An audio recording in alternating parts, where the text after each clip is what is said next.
ආශිර්වාද වේවා. Blessings with Dr. Heshani YouTube channel එකේ තවත් වීඩියෝවක් රැගෙන මම අද ඔබ හමු වීමට එනවා. මම අද දවසේ ඔබ සමග කතා කරන්නේ අපේ ජීවිතය දිනන ක්‍රම 7ක් ගැන. අපේ ජීවිතය දිනන්න පුළුවන් ක්‍රම 7ක් ගැන තමයි කතා කරන්නේ.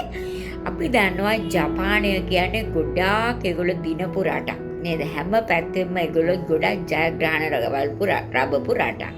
ඉතින් ඒගොල්ලෝ ඒ දිනන්න පාවිච්චි කරපු ජපන් ක්‍රම 7ක් තමයි මම අද ඔයගොල්ලෝ සමග බෙදා ගන්න යන්නේ.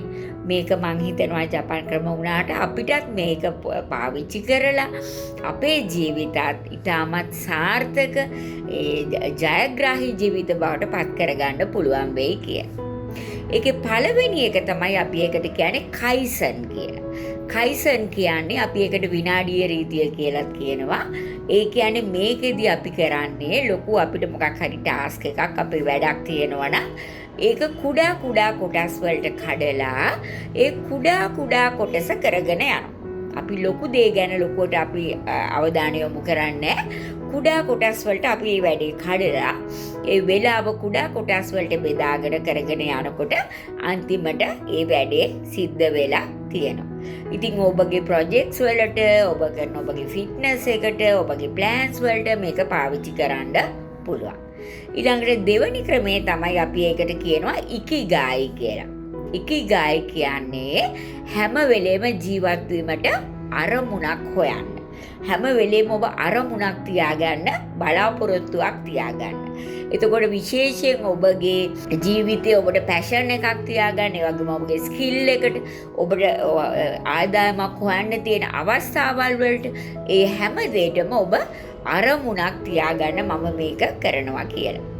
ඊළඟ ක්‍රමයට අපි කියනවා හරා හෂිබු කියලා.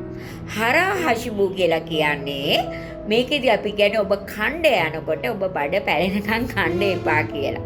ඒ කියන්නේ ජපන් අය හැම වෙලේම ඒගොල්ලෝගේ 80%යි බඩ පුරවගන්නේ. මොකද අපි ගොඩාක් කෑවම ඊට පස්සේ අපි ගොඩාක් කම්මැලි වෙනවා. අපිට වැඩ කරන්න තියෙන ඒ ජවය අඩු වෙනවා. ඒක නිසා කන ප්‍රමාණ ගැන විශේෂයෙන් ඔබ සැලකිලිමත් වෙන්න. විශේෂයෙන් අපි ගොඩාක් කැලරි අරගෙන අපිට බොන ඕන රෝග හැදෙන්නත් අවස්ථාව වැඩි. ඒ නිසා කෑම ගැන ඔබ කල්පනාකාරී වන්න. ඊළඟ එකට අපි කියනවා ශොෂින් කියලා. ශොෂින් කියන්නේ ඔබ අපිලිවෙල ඉවත් කරන්න. ඔබගේ ගොඩාක් වෙලාවට වැඩ කරගන්න ඔබට ආස හිතෙන්නේ නැත්තේ ගොඩාක් කලි වෙලා තියෙනකොට නේද? ඔබගේ මුළු තැන්ගය, ඔබගේ නිවස, ඔබගේ නිදන කාමරය, ඔබ වැඩ කරන වර්ක් ඩෙස්ක් එක කලි වෙලා තියෙනවා නම් ඔබට වැඩ කරන්න හිතෙන්නේ නැහැ. ඒ වගේම ගොඩාක් අනවශ්‍ය දේ ගොඩ ගහගෙන ඉන්නවා නම් එතකොටත් ඔබට ඒක ලොකු ස්ට්‍රෙස් එකක්. ඒ නිසා අනවශ්‍ය දේවල් ඔක්කොම ඉවත් කරලා ඒක ලස්සනට පිළිවෙලට තියාගන්න උත්සාහ කරන්න.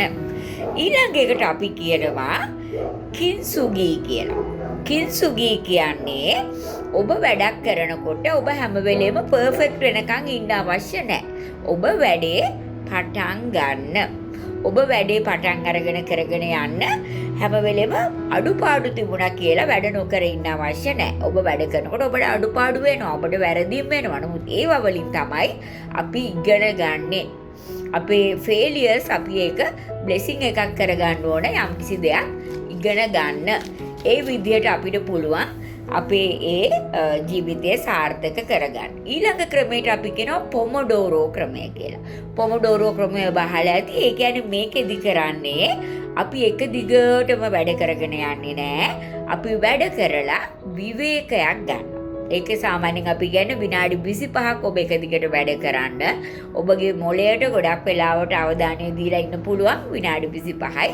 ඊට පස්සේ විනාඩි 5ක් ඔබ පොඩි සුළු විවේකයක් ගන්න. නැගිටලා යන්න, වතුර එකක් බීලා එන්න, ඒ වගේ කරන්න පුළුවන්. ඉතින් එතකොට ඔබගේ ફોකස් එක ගොඩාක් හොඳ වෙනවා. ඊළඟ එකට අපි කියන්නේ වබි සබි ක්‍රමය කියලා.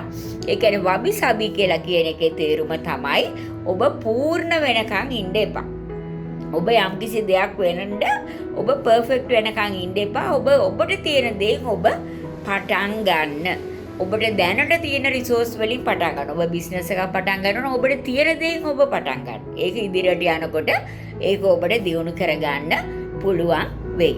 ඉතින් මම අද දවසේ ඔබට කියලා දුන්නේ මේ ජපනුන් විසින් භාවිතා කරන ඒගොල්ලන්ගේ ජයග්‍රහණය සඳහා භාවිතා කරන ශිල්ප ක්‍රම 7ක්.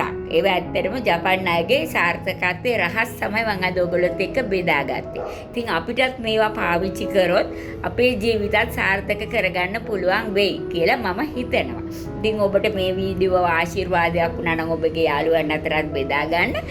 මේ වගේම ආශිර්වාදමත් වීඩියෝකින් ඔබ හමු වීමට එනතෙක් ඔබට ආශිර්වාද වේවා මේ Blessings with Dr. හේෂානි.